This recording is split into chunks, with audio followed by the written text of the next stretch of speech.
everyone, Lee Fusen with DeKalb County 4-H and UT-TSU Extension. And today I have a STEAM challenge for you. That's science, technology, engineering, art, and math. We're going to focus more on the science and the art today. Before we get started, I want you to stop the video after I give you these terms and go and research just a little bit before we get started. The first term that I want you to define and what we're going to be doing today is chromatography. Okay, so chromatography. I also want you to look up pigment, hue, and tint. And I also want you to review your primary and secondary colors. So take a minute and go look up those terms and join me back here in just a minute.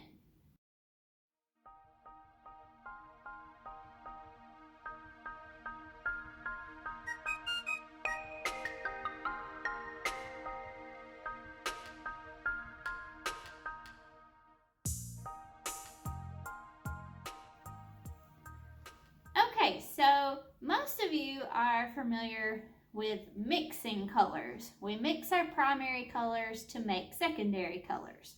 But what about color separating? I have a neat little quick activity for you today. All you will need are some white coffee filters, some non-permanent markers. You can choose any color. You will need some little bowls or cups of water, just a little shallow dish of water. You will also need a pencil, and then you may want some paper towels or some newspaper just to protect your table. So all you're going to do is pick a color. I'm going to pick my blue marker first, and I'm going to put it over my paper towel here, and I am going to draw a thick circle in the middle of my coffee filter. Make sure you get a lot of ink on it. You don't want to make a solid circle. It doesn't have to be perfect, just scribble on some marker. So you're just going to make a ring. So you're not actually going to fill in the whole middle part. Okay, then I'm going to write the color blue in the middle of my coffee filter, just so I remember that this was my blue marker, because you may want to experiment a little later with some more colors. So I'm going to fold my coffee filter in half and then fold it in half again to make a cone shape. Then you're going to put your coffee filter down in your little jar or bowl of water. Now you don't want to actually put the whole thing down in the water. You just want to put the tip. Okay, so I'm just going to sit it down in there and let it balance. You do want the water to touch the coffee filter, but you don't want it to go all the way up to the colored line. So I'm going to do this again while that's sitting. I'm going to try a pink marker this time. I'm going to draw my circle.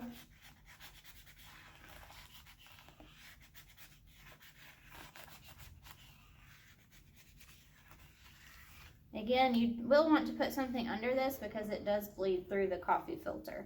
So you don't want to make your parents mad getting a marker all over the table. So I'm going to write pink. And I'm going to do the same thing. I'm going to fold it in cone shape and put it down into my cup of water.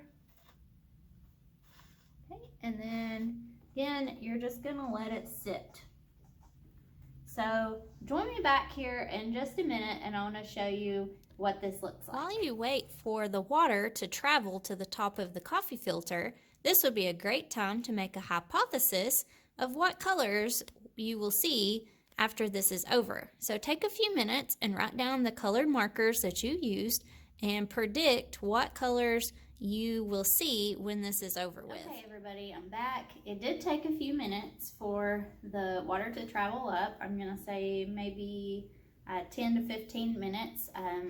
They are still not all the way to the top on a couple, so feel free to wait for as long as it takes. I did go ahead and take out the blue one, and this is where your paper towel and your newspaper is also going to come back into play, because you're going to spread your coffee filters out on your newspaper. So as you can see, this was my brown one, which was pretty cool. It kind of looks like some tiger stripes. And that was the blue one, and then I actually put another blue one in there and experimented a little bit, which I'll come back to. Here is the purple one,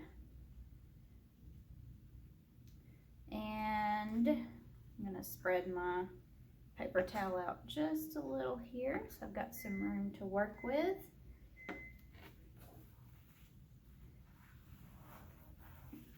And my pink one.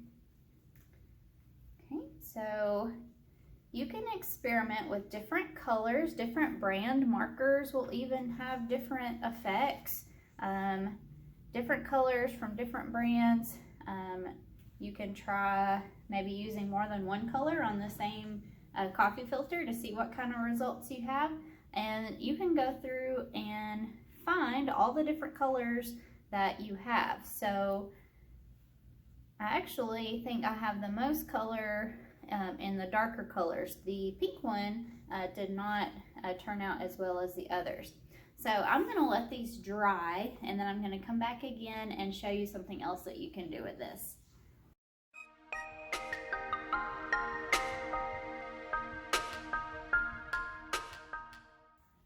Alright, so my coffee filters have dried, and you can see they're kind of like tie-dye looking.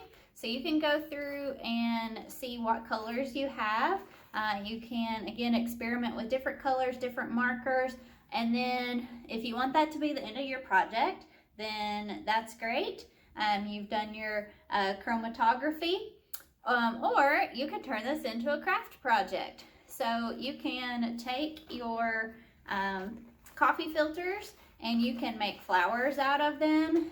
You can use a pipe cleaner and can cut it in half and take your coffee filter, kind of scrunch it up. Yours will look prettier than mine if you take more time, but I just want to do this really quickly. Kind of twist it around, and you can make little butterflies out of them.